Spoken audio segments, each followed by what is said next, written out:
बोले बंदी वचन वरे सुनहु सकल महिपाल, पन विदेह कर कहीं हम भुजा उठाई विशाल। प्रतिहारों ने जनक जी के प्रण की घोषणा करते हुए कहा, हे देश देशांतर से आए हुए राजाओं महाराजाओं, आप में से जो भी राजा सामने पर विराजमान इस विशाल शिव धनुष पर प्रत्यंचारोपण करेगा, इसको खंडित करेगा, उसी के गले में हमारी जनक की राज दुलारी जानकी जयमाला डालेंगे। इतना सुनते ही जो अभिमानी राजा, कुछ वहां पे कई राजा पधारे हैं देश देशांतर के, उनमें से कुछ ज्ञानी हैं कुछ अभिमानी हैं।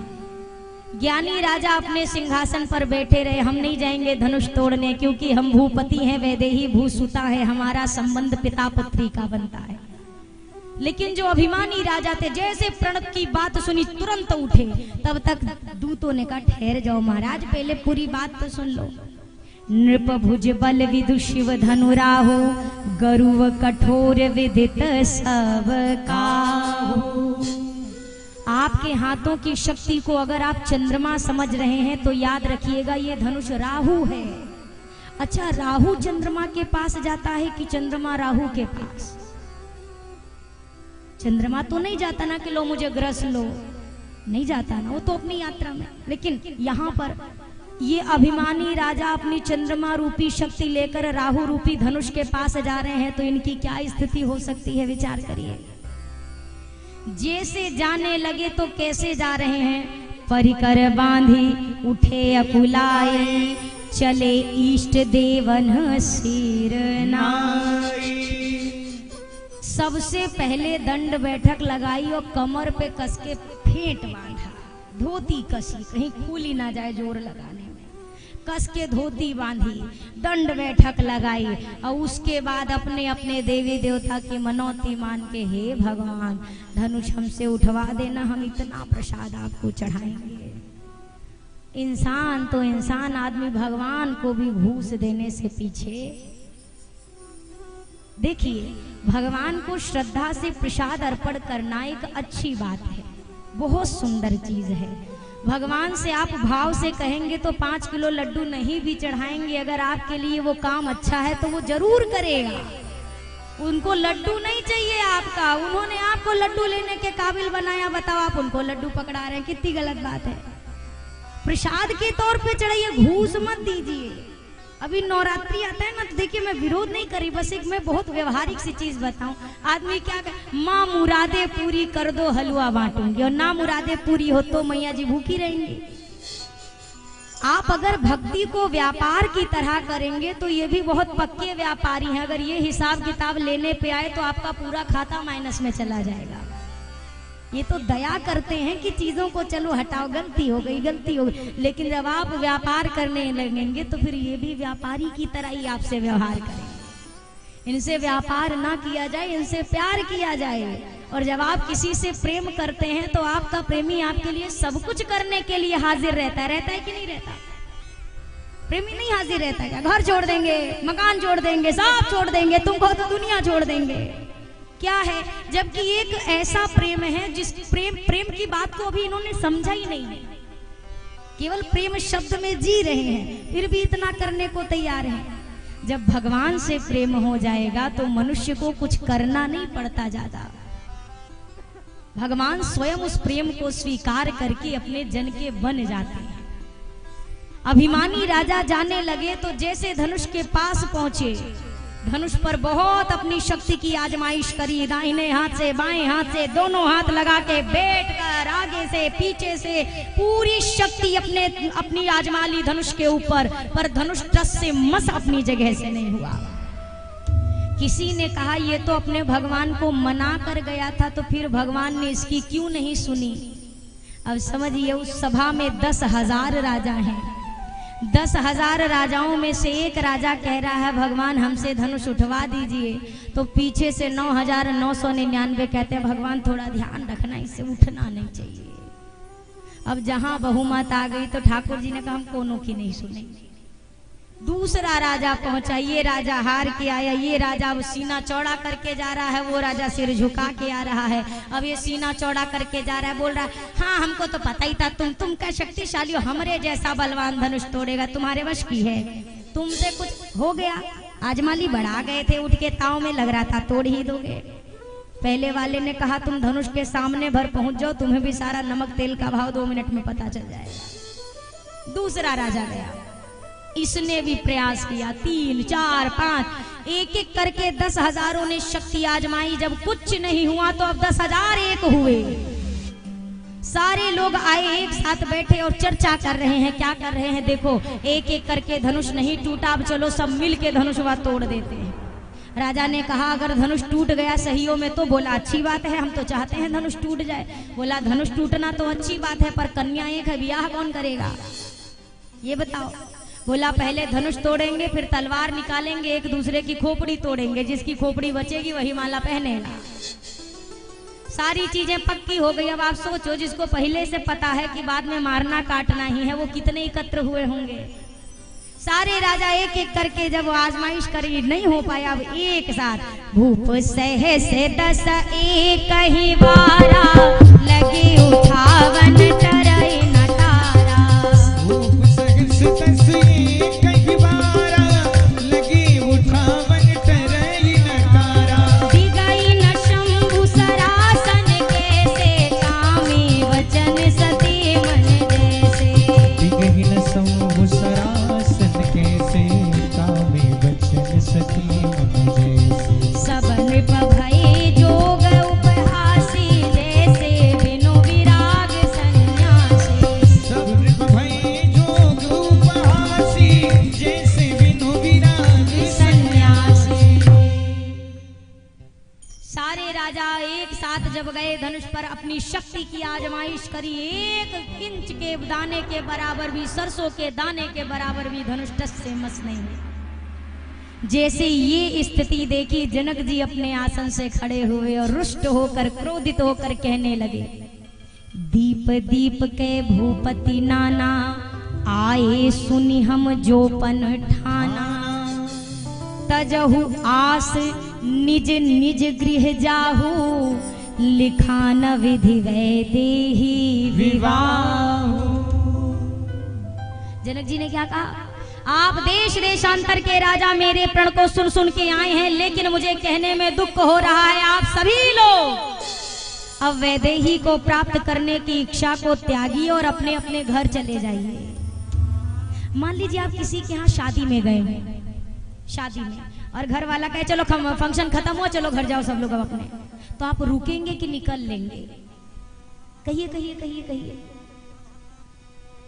आदमी सोचेगा तो मान मर्यादा वाली बात है भाई, मुंह पे कह दिया घर चले जाओ, चलो नहीं रुकना यहाँ पे, अब 1 मिनट पानी नहीं पीना, चलो निकलते हैं तुरंत। ऐसे कोई कहता है? निकल जाएंगे ना। ऐसे कैसे कह दिया घर चले जाओ, हम तो वैसे भी जाने वाले थे, बोला क्यों? यहाँ जनक जी साफ कह रहे हैं, तजहु आस निज निज गृह जाहु, आशा छोड़ो अपने घर जाओ। एक भी राजा अपनी कुर्सी से नहीं उठा, सब बैठे। एक बगल वाले ने कहा भी देखो, अब तो जनक जी मुंह खोल के साफ साफ कह रहे हैं कि घर चले जाओ। अब चले जाने में ही भलाई है, मान मर्यादा भी तो कोई चीज होती है, साफ साफ कह रहे हैं। दूसरे राजा ने कहा रे जो भी मान सम्मान बचा था वो तो धनुष पे भेंट चढ़ा के कब से चले आए हैं, बचा तो कुछ है नहीं, तो जब है नहीं है तो बैठे रहो, क्या जाता है तो है नहीं। बोला पर बैठने का क्या फायदा है, अभिमानी है ना, हार कैसे मान ले, अभिमानी रहे, अरे बैठे रहो, फायदा है, क्या फायदा है? बोला देखो जब हम जैसे बलवानों से धनुष नहीं तोड़ा तो ये 2 राजकुमार बचे, इनसे क्या धनुष टूटेगा, इनसे उठेगा धनुष।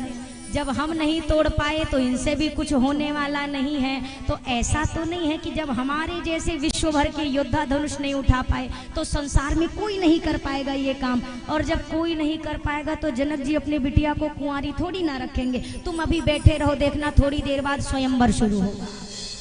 क्या पता स्वयंवर में हमारा नंबर आ जाए जब कन्या वरमाला लेके निकले तो बैठे रहो, अभी घाटा नहीं। बैठे।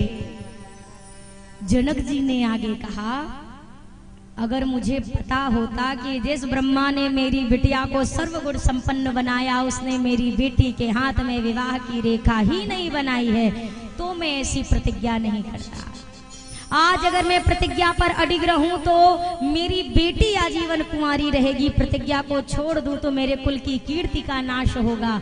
आज मैं धर्म संकट में हूं। मैं हर कथा में एक बात कहती हूँ भैया कि जब आप आनंद में रहिए तो किसी को वचन मत दीजिए, जब क्रोध में रहिए तो किसी को उत्तर मत दीजिए, जब आप दुख में रहिए तो उस समय कोई निर्णय मत लीजिए। यहाँ जनक जी ने आज एक बात कही आवेश में, क्या कहा? मैं जान गया कि अब धरती पर कोई भी वीर नहीं बचा है।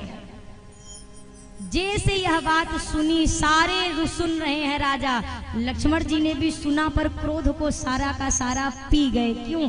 भैया बैठे हैं, गुरु जी हैं, मुझसे ज्येष्ठ हैं, श्रेष्ठ हैं, मैं क्यों बोलूं? पर जनक जी महाराज ने दोबारा अपनी इसी बात को दोहराया। अच्छा, ऐसा थोड़ा समझ पाना अलग सा लगता है कि एक ही सेकंड के अंदर एक ही बात को जनक जी ने 2 बार क्यों कहा? ये तो परम ज्ञानी है, ये कुछ भी बोलेंगे तो बिना विचारे नहीं बोलेंगे। अभी अभी कहा कि धरती पर कोई वीर नहीं है, अब कह रहे हैं आज के बाद कोई अपने आप को वीर मत कहना, सबकी वीरता ये धनुष के द्वारा दिख गई है। मैं समझ गया धरती का गोल पिंड वीरों से विहीन हो चुका है। दोबारा वही बात दोहराई। क्यों? जनक जी परम ज्ञानी हैं। जनक जी जानते हैं कहीं ना कहीं अगर ये बड़के वाले को खड़ा करना है तो पहले छोटके वाले का खड़ा होना जरूरी है।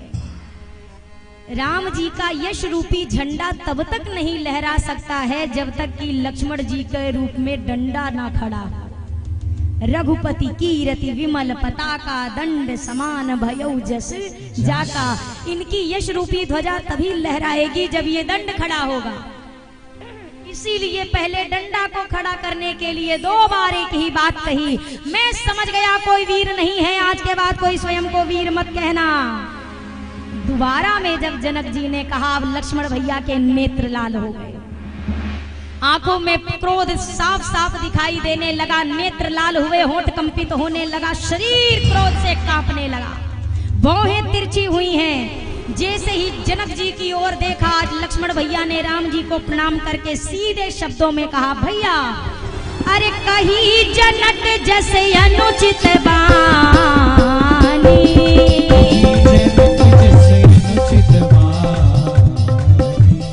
विद्यमान रघुकुल मन जानी,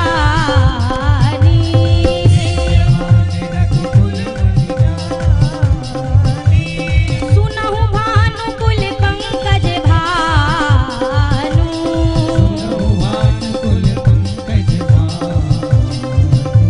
कहूँ सुभाव न कछु अभिमानु,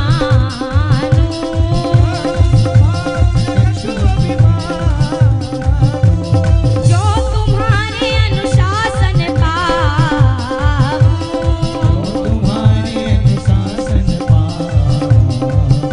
मैं कंदु कैव ब्रह्मांड उठाऊं।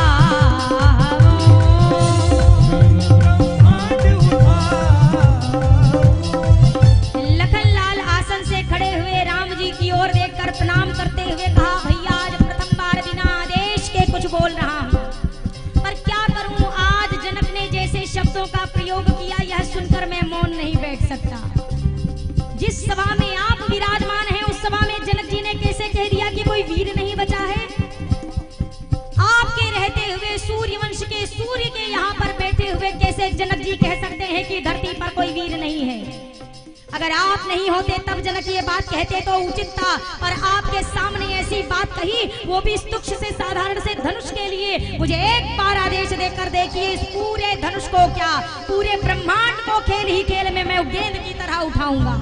केवल उठाऊंगा भर नहीं भैया, अरे कांचे घट जिमिदारो खोरी,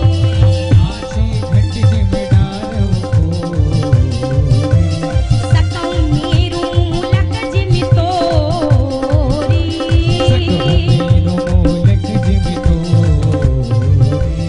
कमल नाल जिमि चाप चढ़ावो,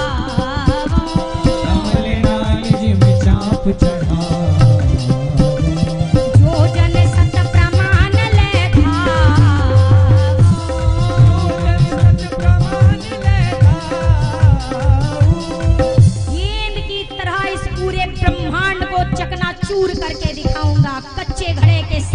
इसको फोड़ कर दिखाऊंगा, गेंद की तरह उठाऊंगा, कच्चे घड़े के समान फोड़ूंगा। और तो और ये जो धनुष की बात हो रही है, अरे भैया आप एक बार आदेश देकर देखिए, ये धनुष को केवल उठाऊंगा नहीं, चाप चढ़ाऊंगा और इसे सैकड़ों योजन तक लेकर दौड़ कर भी दिखाऊंगा। मुझे एक बार आदेश देकर देखिए।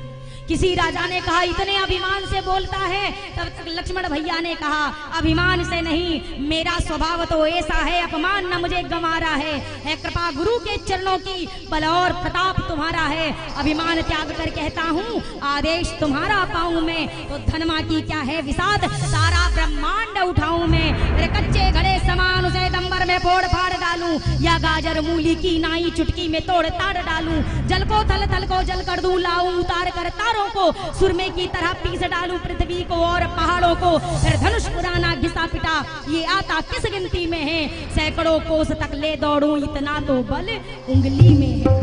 सच्चे योद्धा सच्चे क्षत्रिय अपमान नहीं सह सकते हैं, जिनको सुनने की ताव नहीं वो चुप कैसे रह सकते हैं। रघुवीर राम जी के होते अनुचित वाणी कह डाली है, ये शब्द हृदय में चुभता है, पृथ्वी वीरों से खाली है। तोरो छत्रक दंड जिमी तब प्रताप बलनाथ, जो न करो रघुपद शपथ पुनि न धरो धनुहाथ, पुनि न धरो धनुहाथ नाथ याही प्रदरोपो उलटि देऊं ब्रह्मांड निमिष्म यदि मैं कोपो, सब राजन को चार करो नाहिन मुख मोरो, चरण कमल उरलाय नाथ पल मह धनु तोरो, चरण कमल उरलाय नाथ पल मह धनु तोरो। लक्ष्मण भैया ने केवल शब्द बोले और असर धरती पर दिखाई दिया। लखन सकोप वचन जे बोले,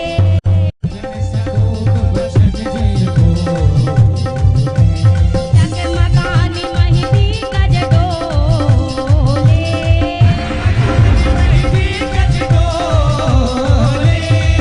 जगमगानी महिदी गज डोले। जैसे लक्ष्मण भैया ने शब्द कहे पूरी धरती हिलने लगी, तभी तो धरती हिलेगी तो माइक बचेगा का, ये भी तो हिलेगा, ये भी तो धरती पे है। सब के सब जितने अभिमानी राजा सिंहासन से नीचे गिरने लगे, तब तक राम अच्छा बोलते बोलते लक्ष्मण भैया सिंहासन से उतर के धीरे धीरे बोलते बोलते धनुष के पास पहुंच गए। कहिए तो ब्रह्मांड को उठा लूं, कहिए तो फोड़ दूं, कहते कहते कहते धनुष के पास अब एक हाथ आगे बढ़ा लिया, बोला भैया तोड़ दूं, एक बार कहिए तोड़ दूं, एक बार आदेश दीजिए, कहिए तो अभी तोड़ दूं।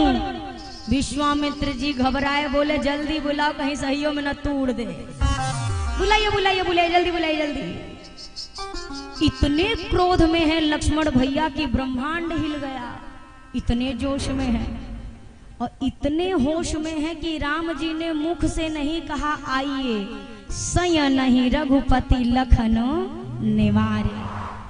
जोश करना बुरी बात नहीं है, जोश में होश को खो देना बुरी बात है। आदमी जोश में आता है तो जो पाए पटक दे, गाड़ी पाए तो ढकेल दे, फोन पाए तो पटक दे, भोजन पाए तो फेंक दे, आदमी आए तो पटक दे, जो मन करे जोश में कर दे। ना कुछ पटकने को मिले तो अपनी खोपड़ी दीवार में पटक दे। कितनी ईंट टूटी आज तक, अच्छा बताओ। जोश में आइए पर होश मत खोइए। लखनलाल इतने जोश में कि बताओ पूरा ब्रह्मांड हिल रहा है, इतने होश में कि मुख से भी नहीं कहना पड़ा इधर आइए, आंख के इशारे से आकर बगल में खड़े हो गए। आंख का इशारा राम जी का, बस आके बगल में खड़े। अब राम जी कह रहे शांत भैया शांत, शांत हो जाओ, देखो धरती हिल रही है। अब लखन क्यों शांत हो जाओ, किसी शांत हो जाओ, सब हिल रहे तो हिल रहे, अभी भी दो लोग नहीं हिल रहे, एक आप एक धनुष, और जब तक ये दो नहीं हिलेंगे हमारा क्रोध नहीं शांत होगा मेरा प्रभु। जैसे सही समय देखा विश्वामित्र जी ने, अब सोचा अब राम जी को भेजने का उचित अवसर है। वीआईपी गेस्ट को भीड़ में नहीं भेजा जाता, और ये दिन से बड़ा तो इनके नाम के आगे जितना वी लगा दीजिए उतना कम है, ये थोड़ी ना भीड़ में जाएंगे। इसीलिए विश्वामित्र जी ने शुभ समय, रामा विश्वामित्र समय शुभ जानी, राम सिया राम।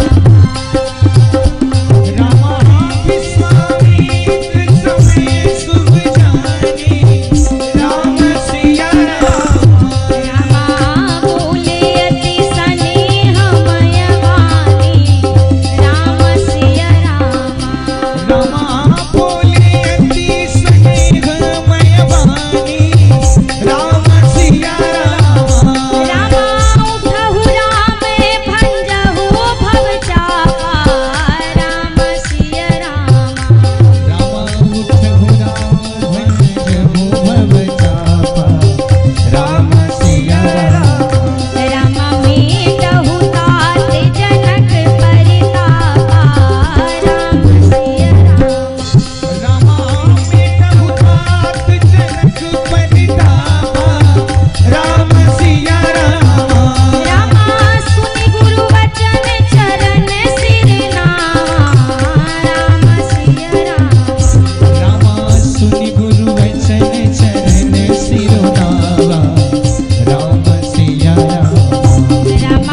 जी ने आदेश किया, रघुनंदन जाइए और इस शिव धनुष का खंडन कर दीजिए। राम जी उठे और उठ करके जब गए गुरुदेव को प्रणाम करके, तो हर्ष विषाद न कछु उर आवा, ना अति प्रसन्नता है ना कोई विषाद है, सहज मुद्रा में गए। और इसी समय गोस्वामी जी ने इस छवि को देखकर एक बात कही, सहज ही चले सकल जग स्वामी, रामा सिया रामा। कौन जा रहा है धनुष तोड़ने? आप कहिए कौन जा रहा है? हमसे कहिए, हमसे कौन जा रहा है धनुष तोड़ने? श्री राम जी। नहीं, ये तो राम जी। गोस्वामी जी क्या कह रहे हैं? गोस्वामी जी क्या कह रहे हैं? राम जी तो हमहू को पता, हम नाम भूल जाएंगे।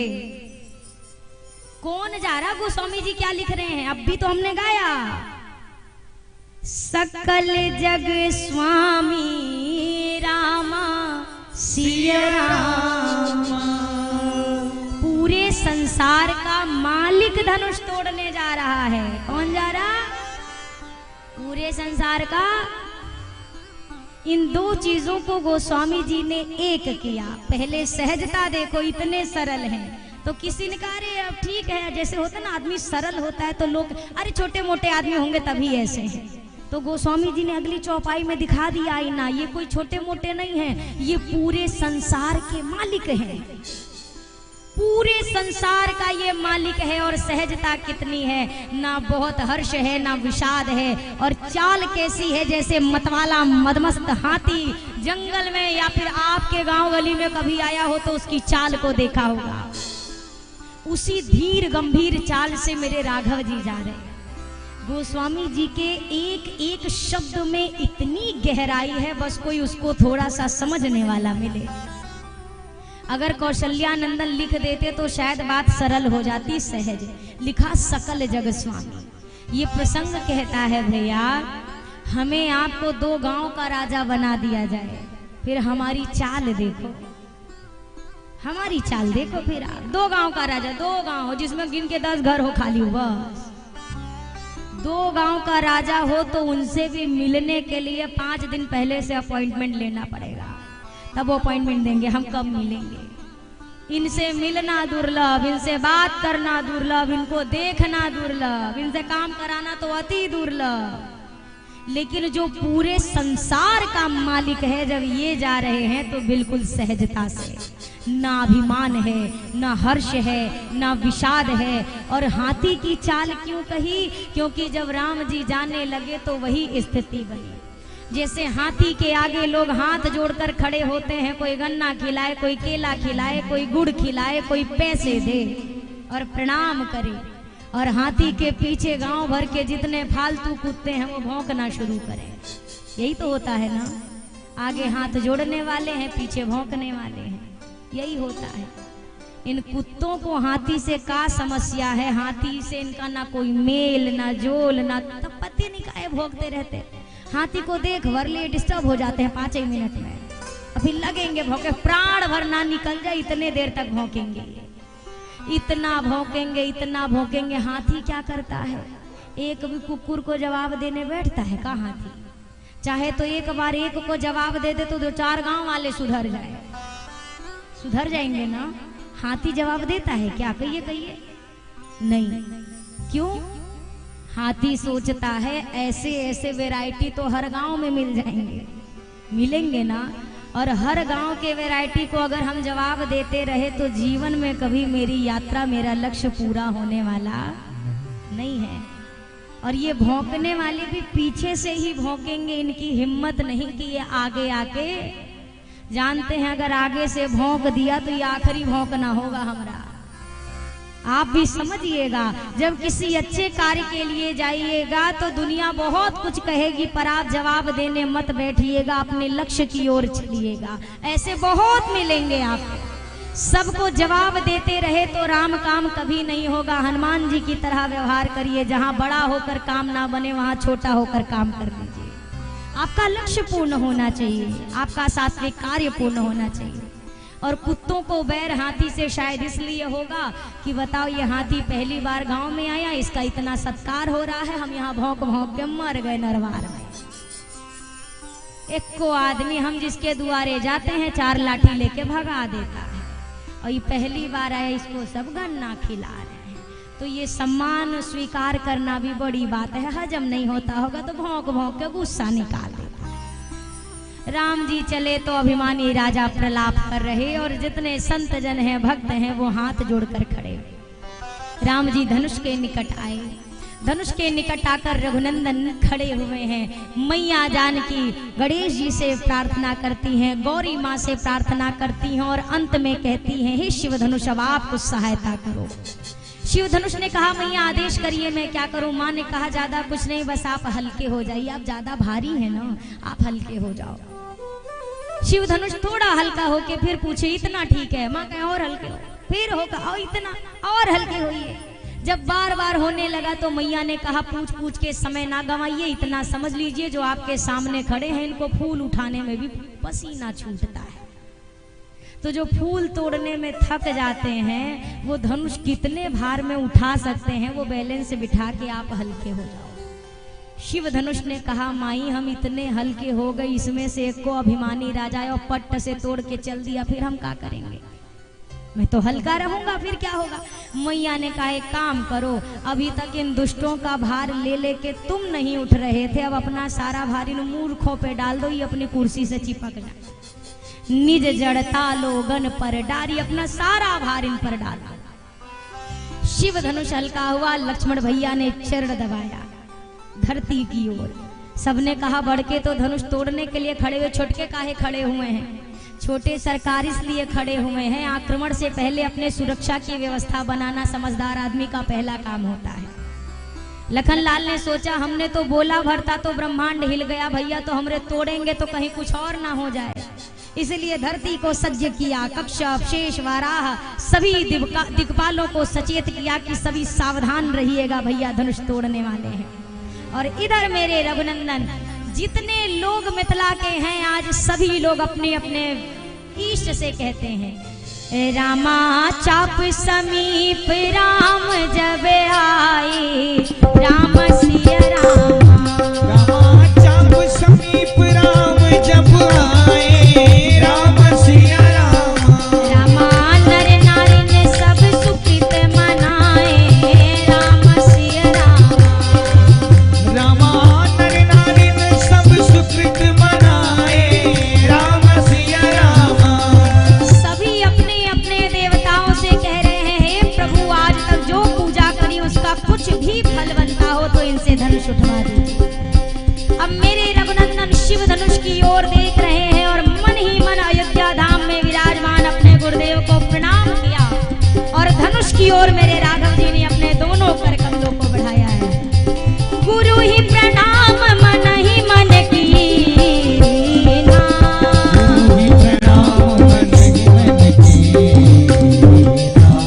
अति लाघव उठाय धनु लीना।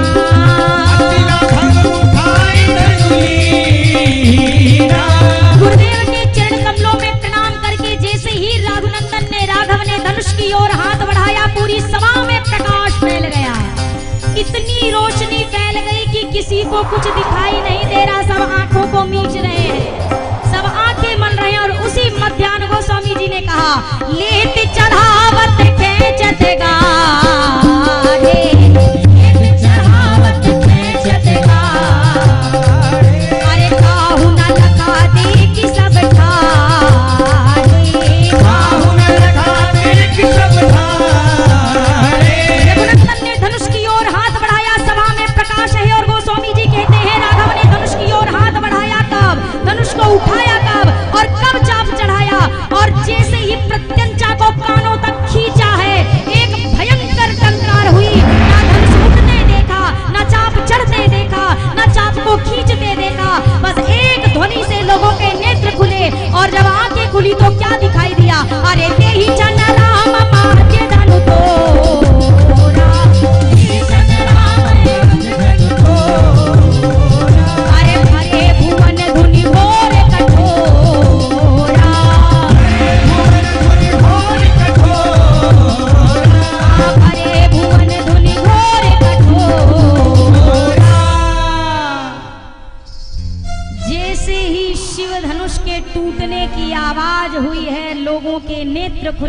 और जब दो भागों में टूटा धनुष सामने दिखाई दिया, पूरी सभा एक स्वर में बोल पड़ी, बोलिए सियावर रामचंद्र की।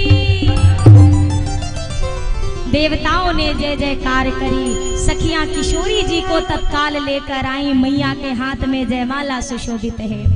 किशोरी चली आवे है धीरे धीरे, किशोरी चली आवे है धीरे धीरे, किशोरी चली आवे है धीरे धीरे, किशोरी चली आवे है धीरे धीरे, है धीरे धीरे धीरे, हाय होले होले, है धीरे धीरे धीरे, हाय होले होले, है धीरे धीरे धीरे, हाय होले होले, है धीरे धीरे धीरे, हाय होले होले, लाडो चली आवे है धीरे धीरे, लाडो चली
शर्मावे, थोड़ा सा शर्मावे है थोड़ा सा शर्मावे है धीरे धीरे, थोड़ा सा शर्मावे है धीरे धीरे, किशोरी चली आवे है धीरे धीरे, किशोरी चली आवे है धीरे धीरे। मेरी किशोरी जी को लाकर रघुनाथ जी के सामने खड़ा किया। किशोरी जी 6 वर्ष की है, राम जी 15 वर्ष के हैं। अब सखियां सोचे माला पड़ेगी तो पड़ेगी कैसे। सखियों ने राम जी से कहा थोड़ा झुक जाइए, अरे थोड़ा सर झुका लीजिए। राम जी तो झुकाने वाले थे, तब तक उनके बबरी जो छोटके वाले खड़े हैं, ऊँच ना भैया ससुरारी में पहला दिन है, झुक मत जाइएगा नहीं जिंदगी भर झुकना पड़ेगा। अब राम जी को लखन लाल नहीं झुकने दे रहे, थोड़ा सा राम जी सीधे थे तो और तान के कहा और अच्छे से खड़े होइए, सिर ऊपर करिए। अब राम जी को यूं खड़ा किया, मैया माला पहनाए तो पहनाए कैसे। तब तक सखियों ने कहा ये छोटके वाले तो ज्यादा ही कुछ अति कर रहे हैं भाई, हमारे हर काम में ये यहाँ पर बाधा डाल रहे हैं। तब तक एक सखी ने कहा एक काम करते हैं, अभी हम बताते हैं कि ये कैसे सुनेंगे। एक सखी ने झूठ मूठ का राम जी की ओर देखा और बोला माला पड़ गई, बोलो सियावर रामचंद्र की। राम जी भी चक्कर में आ गए, माला पड़ गई, हमको पता भी नहीं लगा पड़ गई। तो अब राम जी ने सोचा अब कह रही हैं इतने विश्वास कॉन्फिडेंस से तो का पता पड़ ही गई हो। राम जी ने सोचा अब लाओ पूछने का, अब देख ले कि माला पड़ी की। अच्छा अपने गले की माला देखना हो तो आदमी कैसे करेगा, जल्दी जल्दी कहिए कैसे करेगा। राम जी ने कहा देखे पड़ी कि नहीं। जैसे राम जी ने शीश झुकाया, सखियां अरे गावही छवि अवलोक सहे, गावही छवि अवलोक सहे, अरे गावही छवि अवलोक सहे, गावही छवि अवलोक सहे। सिय जय माल राम उर में, सिय जय माल राम उर में, सियावर रामचंद्र की, सियावर रामचंद्र की। सिय जय माल राम उर में, सिय जय माल राम उर में। किशोरी चली आवे है धीरे धीरे, किशोरी चली आवे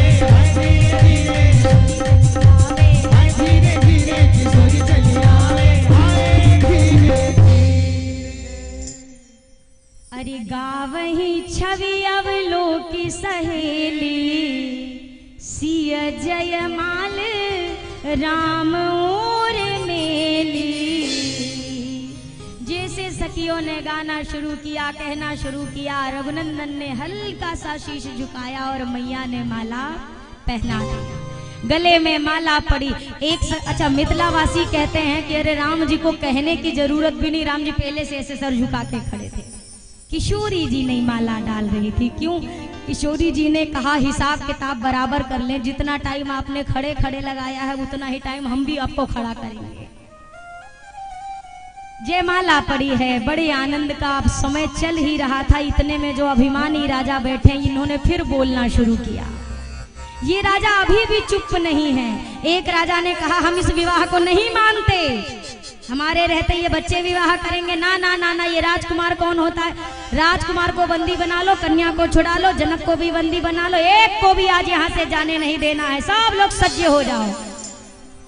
लखन लाल ने कहा भैया ये तो बड़े धूर्त हैं, अभी भी चुप नहीं हो रहे, अभी भी बोले जा रहे हैं, बोले जा रहे हैं। आप कहिए तो हम इनको चुप करा के आए 2 मिनट में। राम जी ने कहा आपको जाने की कोई जरूरत नहीं है, इनके उपचार के लिए बाबा जी निकल चुके हैं, 5 मिनट में पहुंच जाएंगे, इनके होश ठिकाने आ जाएंगे। कौन बाबा जी आए होंगे? तेहि अवसर सुनि शिव धनु भंगायो भृगुकुल कमल पतंगा। तेहि अवसर सुनि शिव धनु भंगा आयो भृगुकुल कमल पतंगा। गौरी शरीर भूति भल भ्राजा, भाल विशाल त्रिपुंड विराजा। गौरी शरीर भूति भल भ्राजा, भाल विशाल त्रिपुंड विराजा। उसी समय धनुष खंडन की आवाज सुनकर के परशुराम जी महेंद्र पर्वत से निकल पड़े और पहुंच गए जनकपुरी में। जैसे परशुराम जी महाराज आए, कैसा स्वरूप है, गोरा शरीर है, उस पर भी भस्म का लेपन कर रखा है। भाल विशाल त्रिपुंड विराजा, विशाल ललाट पर त्रिपुंड शोभायमान है। कहते हैं जिसका भाल विशाल होता है वो बहुत भाग्यशाली होता है, ऐसा हमारे यहाँ कहा जाता है। पर बाल झड़ने के पहले, बाल झड़ने के बाद तो यहाँ तक बाल चला जाता है, वो थोड़ी ना होगा। श्री परशुराम जी महाराज पहुंचे।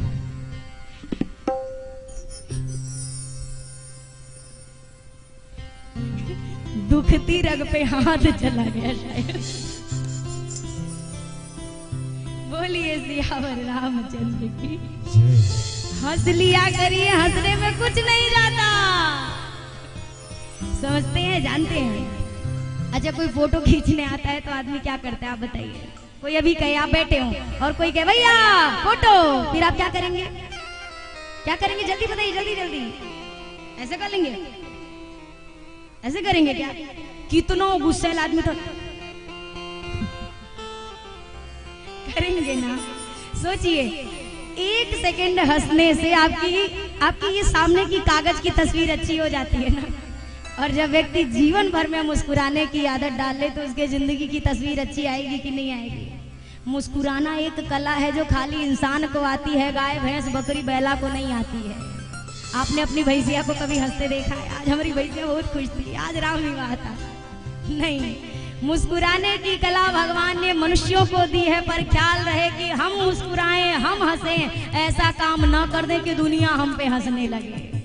सचेत भी रहे।